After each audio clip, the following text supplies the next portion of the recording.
नमस्कार, मैं अमित सूर्यवंशी स्वागत करता हूं आप सबको अपने चैनल सूर्यवंशी योगा में। आज बात हम लोग करेंगे सर्वाइकल की। सर्वाइकल को हिंदी में हम लोग ग्रीवा डंस बोलते हैं। ग्रीवा यानी गर्दन और डंस अर्थात असहनीय पीड़ा। जो सर्वाइकल है वो हमारे गर्दन में स्थित रीढ़ की हड्डी में लंबे समय तक व्याप्त कड़ापन और जकड़न तथा उसमें आए हरास के कारण होता है। ग्रीवा डंस में गर्दन तथा कंधे में असहनीय पीड़ा का अनुभव होता है, जिसके कारण सर में हमेशा दर्द और तनाव बना हुआ रहता है। धीरे धीरे यह दर्द आपके हाथों तक जा पहुंचता है। ग्रीवा डंस यानी सर्वाइकल में प्रभावित अंगों में सुई के चुभने जैसा दर्द का अनुभव होता है। यह सामान्यतः उन लोगों में अधिक देखने को मिलता है जिनका लंबे समय तक बैठने का कार्य है या गर्दन झुका के कार्य जो करते हैं तथा जिनमें फिजिकल एक्टिविटी की कमी रहती है। उनमें उन तरह के लोगों में यह रोग जल्दी देखने को मिलता है। तो आज हम लोग बहुत ही सरल अभ्यास सीखेंगे जो सर्वाइकल को दूर करने में बहुत ही लाभदायक है। पहले हम लोग सूक्ष्म व्यायाम का अभ्यास करते हैं, उसके बाद कुछ आसन का अभ्यास सर्वाइकल में कुछ उपयोगी सूक्ष्म व्यायाम के बारे में बात करते हैं। तो सबसे पहले पैरों को खोल के सामने इस प्रकार से बैठ जाए, इसे विश्राम आसन कहते हैं। अब दाहिने पैर को मोड़ें, हाथों को कैंची नुमा फंसाएं, घुटने के नीचे रखें, पैर को ऊपर उठाएं। अब घुटने से पैर को आपको क्लॉक वाइज 10 बार और एंटी क्लॉक वाइज यानी घड़ी के सुई के विपरीत 10 बार घुमाना है। तो पहले क्लॉक वाइज 10 बार घुमाएंगे,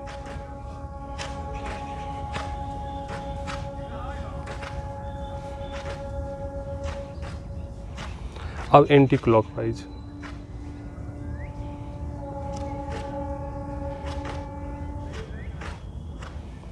अब इसी अभ्यास को दूसरे पैर के साथ दोहराना है। पहले क्लॉकवाइज 10 बार,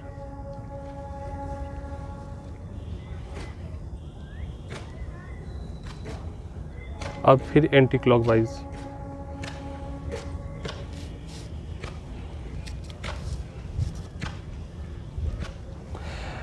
इसे हम लोग जानु नमन कहते हैं। इसका अभ्यास करने के लिए जो लोग को रीढ़ में तकलीफ़ है बैठने में, वो किसी दीवार का सहारा ले सकते हैं। अब दूसरे अभ्यास की ओर बढ़ते हैं। इसको श्रोणी चक्र बोलते हैं। पैर को सामने फैला के बैठें, दाहिने पैर को बाईं जांघ के ऊपर इस प्रकार रखें, एक हाथ को यहाँ अपने पंजे को पकड़े, एक हाथ को घुटने पे रखें। अब इसको क्लॉक वाइज 10 बार घुमाना है, फिर एंटी क्लॉक वाइज 10 बार घुमाना है। तो क्लॉक वाइज पहले 10 बार,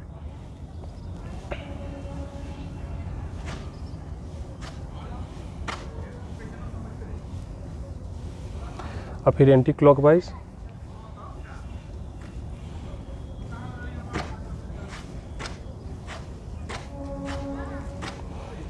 फिर इसी अभ्यास को अपने दूसरे पैर के साथ दोहराएं।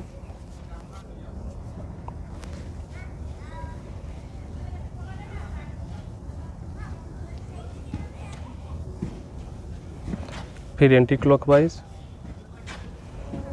पूरे प्रक्रिया में रीढ़ की हड्डी को सीधा रखें, गर्दन सीधा, दृष्टि सामने।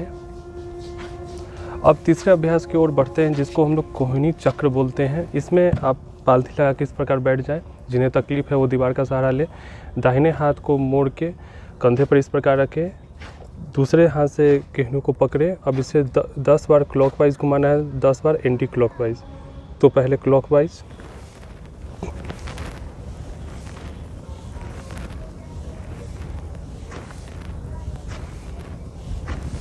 अब फिर एंटी क्लॉकवाइज।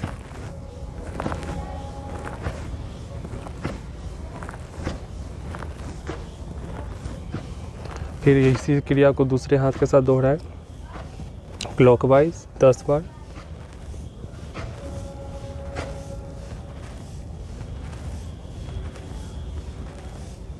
फिर एंटी क्लॉकवाइज 10 बार,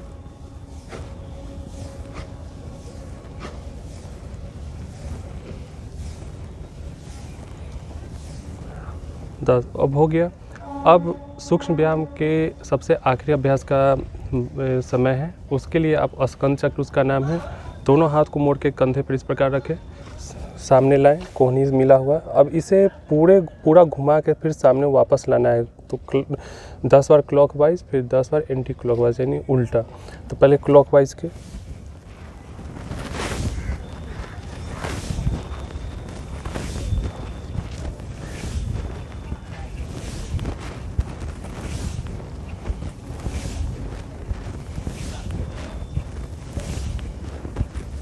फिर एंटी क्लॉकवाइज 10 बार।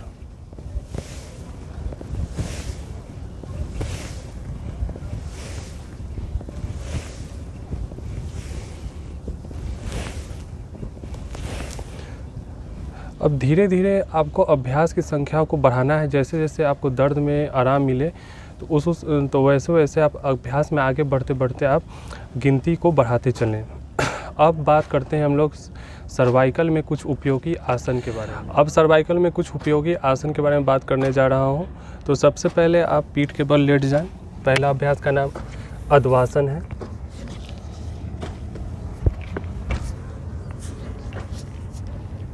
पीठ के बल लेट जाएं, पंजे सामने इस तरह से कर लें एक साथ। अब क्या, ललाट को ज़मीन पर इस प्रकार टिका दें। हाथ को कान से होते हुए, कान के बगल से होते हुए सामने की ओर करें। सांस जो है वो धीमा और लयपूर्ण रहेगा।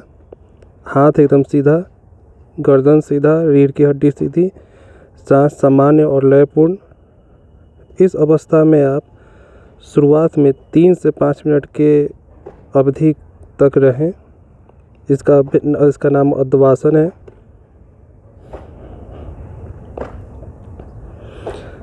अब दूसरे अभ्यास की ओर बढ़ते हैं। दूसरे अभ्यास में भी आपको पेट के बल लेटे हुए रहना है। इसी अवस्था में हाथों को कैंची नुमा फंसाएं, गर्दन पे रखें, दोनों कोहनियों को ज़मीन पर टिकाएं। इसे हल्का दबाव अपने गर्दन पर दें। सांस जो है वो लयपूर्ण रहेगा, धीमा रहेगा। इस अवस्था में 3 से 5 मिनट रुकने का प्रयास करें। इस अभ्यास का नाम जेस्टिकासन है।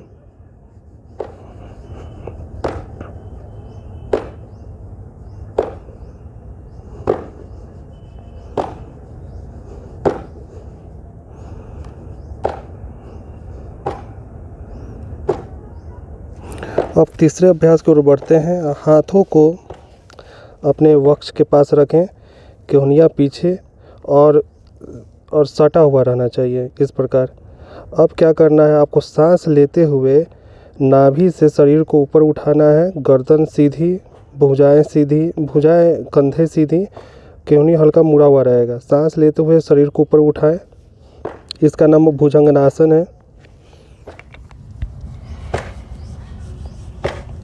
नाभि ज़्यादा नहीं उठाना है, नाभि 3 सेंटीमीटर के लगभग में उठा हुआ रहेगा। इस अभ्यास का नाम भुजंगासन है। कंधे को सीधा रखें, दृष्टि सामने की ओर, पैर एक समान। अंतिम अवस्था में आप सांस लेते रहें। अब धीरे धीरे सांस छोड़ते हुए फिर वापस प्रारंभिक अवस्था में आएं। पैर को एक साथ रखें, फिर सांस लेते हुए शरीर को ऊपर उठाएं।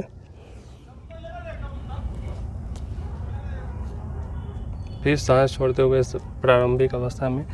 इसका अभ्यास आप 5 से 10 बार करें और धीरे धीरे जैसे जैसे अभ्यास में निपुण होते जाएं, संख्या को बढ़ाते चलें। अब चौथा अभ्यास है। चौथा अभ्यास की ओर बढ़ते हैं।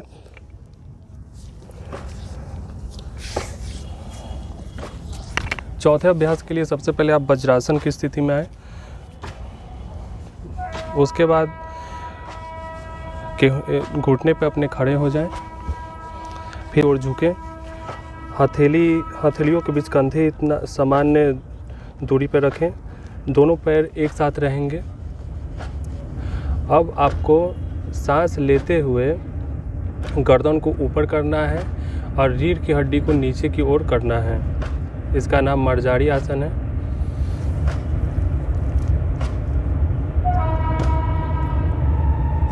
अब सांस छोड़ते हुए पीठ को धनुष नुमा बनाएं, गर्दन को नीचे की ओर झुकाएं।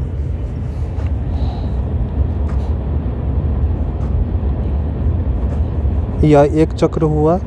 इसी तरह से 5 चक्र करें।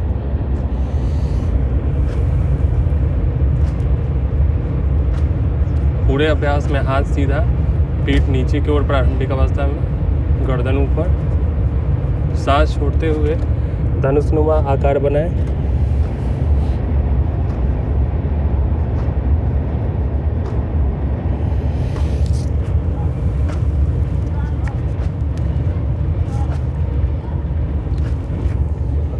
आसन की बारी है। इसके लिए भी आप पेट के बल लेटें। इसका नाम मकरासन है। पैर को एक साथ रखें, किहनी को इस प्रकार रखें और किहनी से कंधे को ऊपर उठाएं। किहनी को एक साथ रखें और हथेली पर ठोटी को टिका दें। इसी अवस्था में आप बने रहें। इसका नाम मकरासन है। पैर एक साथ रहेगा, कंधा ऊपर, दृष्टि सामने। इसमें आप 3 से 5 मिनट की अवस्था में आप रुकें।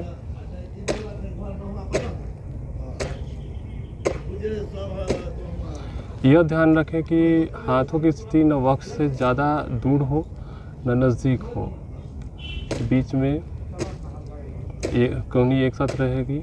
इसका अभ्यास पूर्ण होता है तो आप जैसे जैसे आपके दर्द में कमी हो तो वैसे वैसे आप आसन को जोड़ सकते हैं। विशेष मार्गदर्शन के लिए आप कमेंट बॉक्स में अपना सुझाव या प्रश्न रख सकते हैं, तो मैं आगे के आसन के बारे में आपको जानकारी तथा लाभ पाने के लिए सूर्यवंशी योगा से ज़रूर जुड़े तथा चैनल को सब्सक्राइब करें, वीडियो को लाइक एवं शेयर ज़रूर करें और नोटिफिकेशन बेल आइकन को दबाना मत भूलें। ऐसे जो भी नई वीडियो आएगी नोटिफिकेशन आप तक पहुँच जाएगी।